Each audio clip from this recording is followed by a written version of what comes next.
Hi all, today we're going to talk about the scientific method.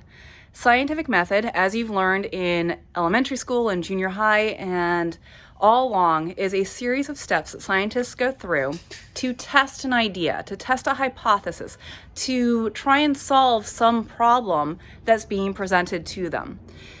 You have done scientific method in your head probably every day of your life, and you just haven't put a name to it, and you haven't actively thought about the steps that you're going through. But trust me, it's there. You know how to do it. So we're standing in my backyard today because this is where I've applied scientific method the most recently. Every summer in my backyard, we have 1.5 million flies. And it makes it hard to want to come out here and enjoy my backyard. We've got lots of plants back here. I've got a whole garden. We've got grapes and raspberries and trees with fruit like pluots and apricots. And so it's a really green space. It's nice. I like being out here with my beasts. I've got 2 dogs and a tortoise. But what makes it not so enjoyable is all the flies. So that's my problem. How do I get rid of the flies in my backyard so that I can enjoy this space? So then I did some research. Research is usually the second step here because you have to be educated in how you're going to go about solving the problem. And so I went to Pinterest. I'm a mom. We go to Pinterest for solutions. And I read this whole article about natural ways of preventing flies. And that's good because I want to be out here. My dogs want to be out here. My tortoise eats things that fall on the ground out here. So it has to be something that's going to be non-toxic. And what I found was that there were certain plants that the flies didn't like. They didn't like marigolds, they didn't like basil, they didn't like mint, they didn't like thyme. Now I have a hypothesis that I can develop based on that article. If in my backyard I plant marigolds, then there will be less flies because the marigolds give off an oil that has an odor that the flies don't like. Next step. I designed an experiment to test this hypothesis. I went out to Home Depot and I bought marigolds. And you can't see them really because my husband planted them in around the time. But those are the really pretty flowers that are buried there in the plants. Okay, so that was my experimental phase. Go out, buy the plants, plant them in the backyard. And then the data I'm going to collect is how many flies do I have in my backyard? Are there less this year than there historically have been? So every day I'd come out in my backyard and lo and behold, there'd be less flies.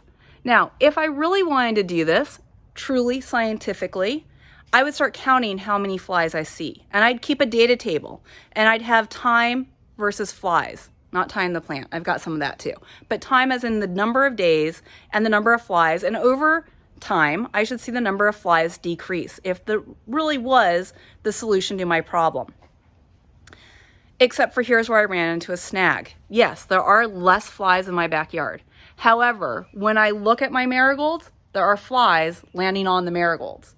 That kind of tells me there's something wrong with my hypothesis because if my hypothesis is that the marigolds are producing an oil that the flies don't like, the flies wouldn't land on them. So just like real science, I had to go back to the research phase. Now I'm looking at other plants. What other plants are going to repel flies? And I would redo my experiment. I'd plant new plants and the flies would land on those plants. So then I'd go back to my research phase. This is how there are scientists at university that have been studying the same fruit fly for their entire career of 40 years. Because every time they start an experiment, it leads to new questions or there's new adaptations to the procedure that they want to do. And that's where you need to realize that in science, it's okay to be wrong. It's normal to be wrong. In fact, if you're wrong, there's more to write about. A lot of times when students starting out write me their hypothesis, they'll do their experiment, they'll get their result, and then they'll go back to their hypothesis and make it fit their results. Don't do that. It's okay if your hypothesis is wrong. My hypothesis about the flies is wrong. I'm sitting here like waving them off my body right now as we speak. It's okay to be wrong. Now, let's say I do find the magical cure for these flies, and I will, by the end of the summer, find a magical cure for these flies. The next thing I'm going to want to do is publish my results.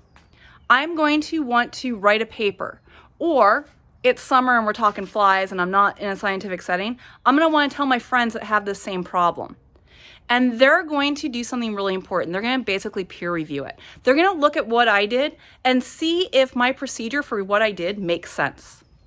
Then they're going to try it because for my results to be accurate, Other scientists have to be able to repeat my results and get the same results.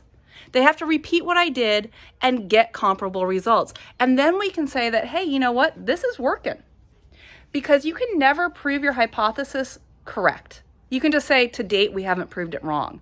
And that there's been a lot of people that have done it and no one's proved it wrong. Your task for this first look at scientific method is to watch a commercial, to look at an ad, figure out what their claim is. What are the problem are they trying to solve? And then go through the scientific method to see if you can prove, using an experiment, their claim or disprove their claim. All right, all have a good day.